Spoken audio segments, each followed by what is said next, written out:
Pinky, saan ba yung banyo nyo? Kasi naiihina ako. Doon, no, sa may loob, sa may piano. Sige. Sige.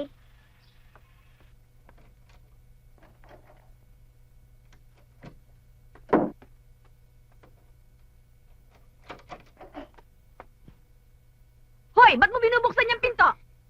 Naghahanap po ng banyo. Hindi dyan, doon sa kabila. Salamat ho.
Pinky, bakit?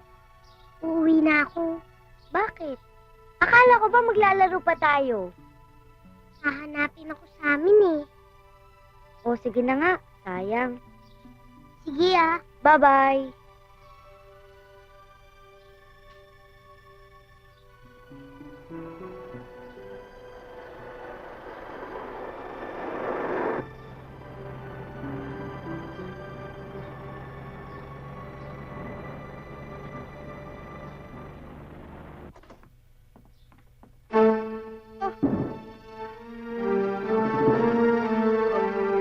Oh my God! Naku!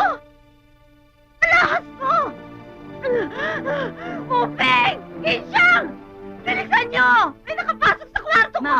Ba't ano po nangyari? Nawawala yung mga alahas ko! Eh, ma'am, nakita ko po yung kaibigan ni Pinky nagbubukas ng mga pinto. Tawagan kagad yung gwardiya sa gate at huwag palabasin yung bata!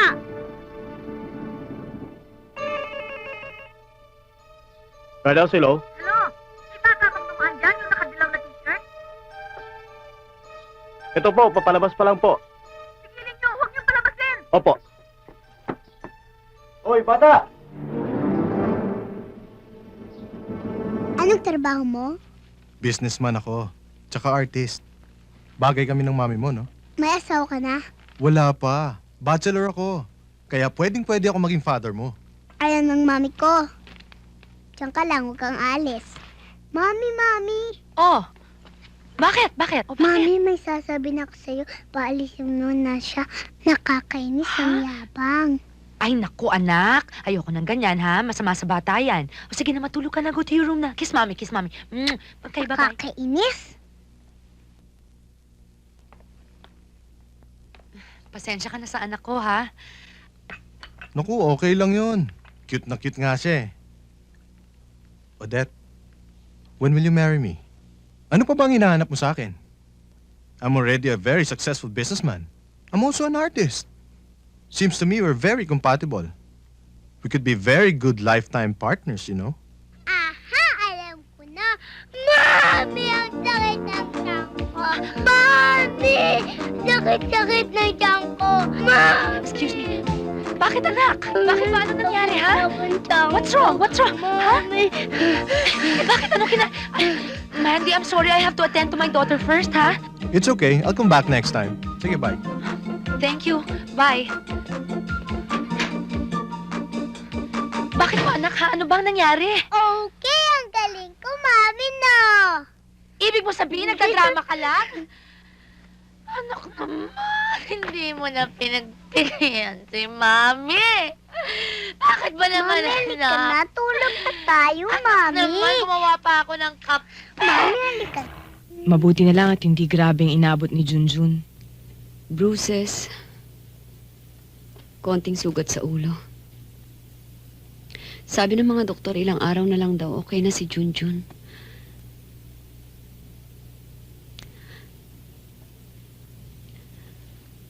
Alam mo, Monique, nag-aalala ako sa maaaring maging epekto ng nangyari kay Junjun. Oo nga eh. Lalo pa hirap siyang ilabas kung ano man ang nararamdaman niya sa kanyang kalooban. Ma'am, telepon ho si Sir. Eh, 3 beses na ho siyang tumatawag eh. Anong sasabihin ko? Ayoko makipag-usap, sabihin mo tulog.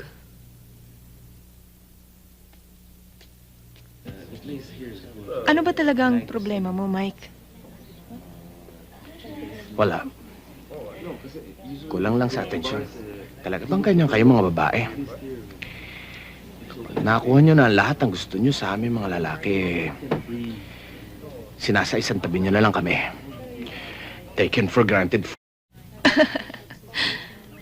Don't you think it's the other way around? Diba, Laika? Pag bumigay na ang babae, the relationship becomes her ballgame. Gagawin na niya lahat para dun sa lalaki, diba? Ngayon, iba pag asawa mo na. Iba pag ang kalaban mo, anak mo. Lahat na lang para sa kanya. Naging tiga-sustento na lang nga kami. At kapag nasaling mo naman ang anak mo, malaking away. Kasalanan mo pa. Ay.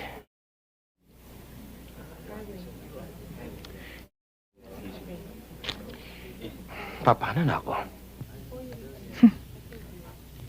I've never been a wife, Mike. Pero isa lang ang sinisiguro ko.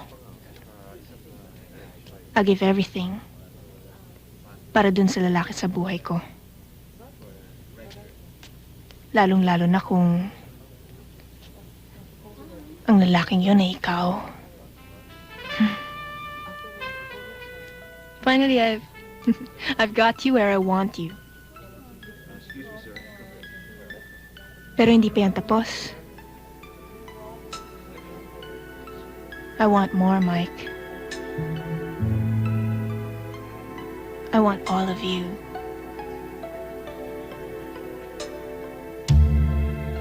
I'm gonna make you very, very happy.